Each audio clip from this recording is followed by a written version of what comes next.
കുഞ്ഞിനില്ല. എടി മാർഗമല്ലല്ലോ, ലക്ഷ്യമല്ലേ നമുക്ക് പ്രധാനം. ഈ മാർഗത്തിലൂടെ എന്റെ കൊച്ചു ഉറങ്ങണ്ട. ഇവക്ക് വീട്ടിൽ ചോദിക്കാനും പറയാനൊന്നും ആരുമില്ലേ? കണ്ടവന്മാരെ കൊച്ചിനെ ഉറക്കാൻ നടക്കണം. അവള് വിചാരം തോന്നുന്നു KS ചിത്ര എന്നാ.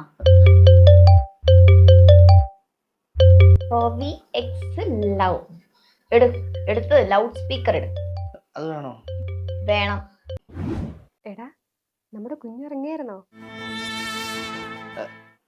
ഓ എടാ, നിനക്കുറക്കം വന്നില്ലെങ്കിലും പറയണ കേട്ടോ, ഞാൻ പാട്ട് പാടിത്തരാം. ഇല്ലടി, എനിക്ക് ഈയിടെ നല്ല ഉറക്കമുണ്ട്. ഇനി പോയാലേ ഉള്ളൂ. എടാ, എനിക്ക് കുഞ്ഞു പിള്ളേരൊക്കെ പാട്ട് പാടി ഉറക്കാനേ ഭയങ്കര ഇഷ്ടമാടാ. അത്രക്ക് ഇഷ്ടമായിരുന്നെങ്കിലേ വല്ല ലേബർ റൂമിലും പോയിരുന്നു പാടായിരുന്നില്ലേ? ഓ, നിന്റെ വൈഫ് എന്താ ചാർലി ചപ്ലിന്റെ മോളാണോ? ഭയങ്കര ഹ്യൂമർ സെൻസ് ആണല്ലോ. എടാ, കൊച്ചെണീറ്റെന്നാ തോന്നേ, ഞാനൊന്ന് പോയിട്ട് വരാമേ. എടാ, ഞാൻ പാട്ട് പാടി തരണോ? വേണ്ട, ബൈ.